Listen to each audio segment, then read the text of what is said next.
les épreuves que nous avons sues de par le passé. Sous ce régime, les scandales se sont multipliés. L'impunité est érigée en modèle de gouvernance, comme vous le savez, dans 6 mois. Le président Macky Sall devra passer le témoin, mais on est en train de se demander dans quel état sera notre cher Sénégal. Nous observons avec inquiétude cette chasse aux sorcières déclenchée contre l'opposition et plus particulièrement contre les partisans du président Ousmane Sonko. Des méthodes les plus répugnantes sont utilisées, à l'image de la traque orchestrée par les membres de la Gestapo. Plus de 1061 personnes aujourd'hui sont prisonniers politiques. Une situation inédite depuis l'indépendance de notre cher pays en 1960. Ousmane Sonko est en prison. Son parti dissous depuis plus de 18 jours. Il maintient sa grève de la faim pour protester contre l'injustice qu'il subit. Les nouvelles reçues indiquent que son pronostic vital est engagé. Nous demandons d'abord, pour des raisons politiques, au président Macky Sall de libérer Ousmane Sonko pour que le Sénégal ait une élection inclusive. Nous constatons de plus en plus, avec les nouvelles qui nous viennent de ses avocats, que la santé de M. Ousmane Sonko se dégrade de jour en jour. C'est pourquoi nous réitérons cette demande immédiate, Monsieur le Président, en lui demandant d'user de son pouvoir pour libérer, pour des raisons humanitaires, Ousmane Sonko, avant que l'irréparable ne se produise. L'adversité en politique ne doit pas nous pousser à certaines extrémités, et même extrémisme. La politique, c'est une affaire de gentleman. Donc, Monsieur le Président Macky Sall, un bon gentleman, libérer Ousmane Sonko pour ces 2 raisons que nous venons d'énumérer. Nous formulons les mêmes, ou j'allais dire la même demande pour Cheikh Bara Ndiaye, pour Bassirou Diomaye Faye, Amidia, Jamil Sani, Kaba Diakité, Falilou Keïta, Pape Abdoulaye Touré, Hannibal Djim, Cheikh Oumar Diagne, Karim Xurum Xaq, Nibdof, et aussi pour Oustas Assane Seck de Saint-Yves. Ainsi, nous demandons l'accélération des procédures concernant tous les autres détenus dont je suis persuadé qu'ils seront libérés par la justice sénégalaise, étant donné qu'aucune charge sérieuse ne pèse sur eux. Pour ce qui concerne le coût de la vie, malheureusement, malgré les promesses politiques du président Macky Sall de mettre fin à la flambée des prix qui affecte durement la vie de nos concitoyens, les góorgóorlu ne savent plus où donner de la tête. Les baisses annoncées ont paradoxalement entraîné une flambée des prix des denrées de première nécessité. Il en est de même des prix du loyer. Les ménages sont confrontés à une pénurie sévère d'oignons, alors que nous produisons 400 000 tonnes pour des besoins en consommation au niveau local qui tournent autour de 300 000 par an, donc un excédent de 100 000 tonnes.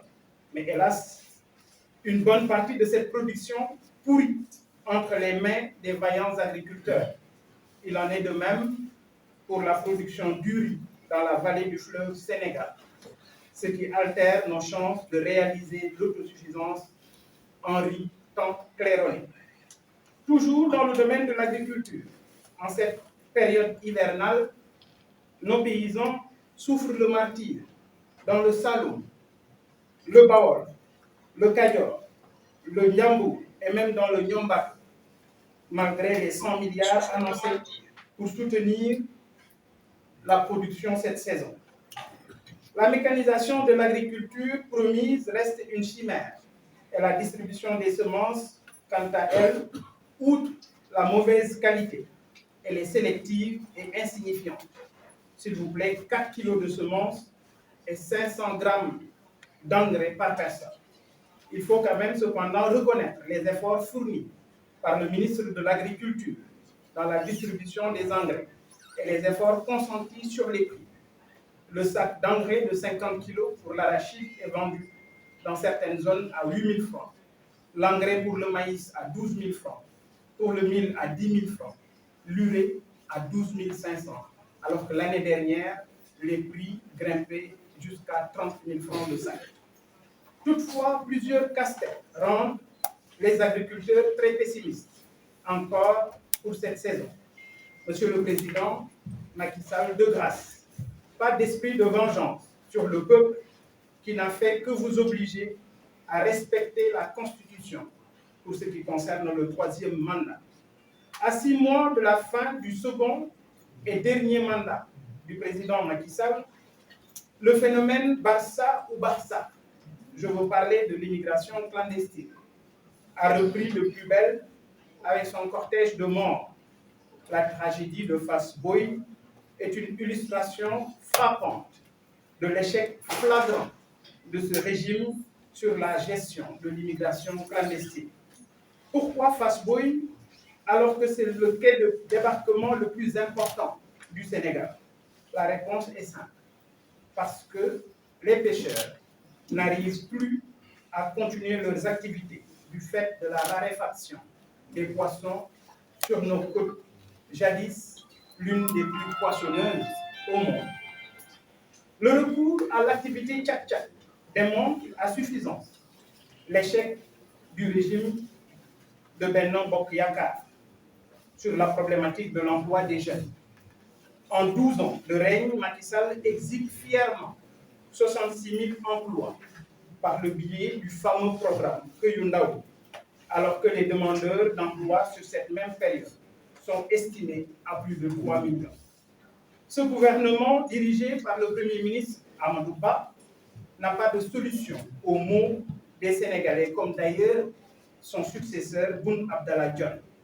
Pour juguler la question de l'emploi des jeunes à notre niveau, c'est-à-dire au niveau du mouvement Gëm Sa Bopp, pour nous, il urge, dans un premier temps, d'accélérer le développement des zones rurales par la mise sur place ou la mise sur pied de coopératives d'agriculteurs dans chaque commune rurale afin de motoriser les outils de production, maîtriser la chaîne de valeur avec une industrialisation légère pour la transformation de la production sur place. Cette politique, j'en suis sûr, pourra freiner l'exode rural ainsi qu'une bonne partie de l'immigration irrégulière. En zone urbaine, la formation technique, l'auto-emploi, la promotion de l'entrepreneuriat par des structures indépendantes et transparentes, la mise en place d'un programme de réintégration des migrants, l'amélioration des conditions de vie des Sénégalais en général. Voilà une batterie de mesures à prendre en urgence pour sauver le Sénégal. La stabilité de notre cher pays, sa stabilité, comme vous le savez, est notre plus grande richesse. Nous nous devons alors de la préserver. C'est d'ailleurs pourquoi je lance un appel à l'apaisement en implorant le président Macky Sall de libérer immédiatement les 1061 personnes qui sont des détenus politiques.